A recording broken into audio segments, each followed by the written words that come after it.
সারা বছরের মতন এবছরও আমরা অপেক্ষা করেছিলাম মা ভদ্রকালীর পুজো দেখার জন্য। এটা আমাদের বালির বিখ্যাত ঠাকুর বা ভদ্রকালী মন্দিরে পুজো। আশা করি যারা বালি বেরুলে থাকো তারা নিশ্চয়ই জানো এই মন্দিরটার কথা। তো কাল আমি চলে গেছিলাম এই ছোট্ট মেলাটায়। এখানে অনেক রকম মেলা বসেছিল, ফুচকা, ভেলপুরি, চাটনি, আইসক্রিম, এগরোল, চাউ, অনেক কিছু। তো ফুচকার দোকানে প্রায় রাত্রি 10টা বাজে ফুচকা শেষ। তো এই একটা সাজগোজের দোকানে গেছিলাম। এখানে অনেক রকমের ক্লিপ, হেয়ার অ্যাক্সেসরিজ, বাচ্চাদের খেলনা টেলনা অনেক কিছু ছিল।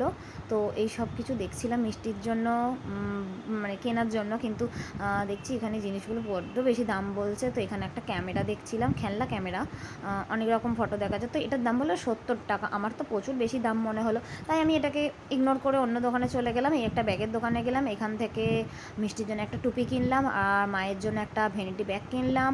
তো ব্যাস কমপ্লিট, আর কিছু কেনা হয়নি। মা অবশ্য সেটার জন্য পয়সা দিয়ে দিয়েছিল, বলেছিল একটা কিনতে, তো কিনে নিয়েছি। আর তার পাশেই ছিল একটা নাগরদোল্লা, এখানে একটা ফ্ল্যাট হচ্ছে, তো সেখানেই একটা ছোট্ট করে বসেছিল। তো তারপরে বাড়ির উদ্দেশ্যে রওনা দিলাম, কারণ প্রায় রাত্রি 10টা বেজে গেছিলো। আর অবশ্যই ভদ্রকালী মন্দির থেকে আমার বাড়ি বেশি দূর নয়, 2 মিনিট এরকম হবে। তো প্রচণ্ড গরম। এই মানে তোমাদের কোথায় কোথায় বাড়ির ওদিকে বৃষ্টি হচ্ছে অবশ্যই জানিও, আমি তাহলে সেখানে চলে যাব। আমাদের এখানে একদম বৃষ্টি হচ্ছে না, বৃষ্টি হলেও মানে 2-4 ফোঁটা, কিন্তু কোনো গরমের মাত্রা কিছু যাচ্ছে না। যাই হোক, এই তারপরে বাড়ির উদ্দেশ্যে রওনা দিলাম। এখানে লাইটিংগুলো দেখতে দেখতে আমরা 3 জনে বাড়ি চলে এলাম।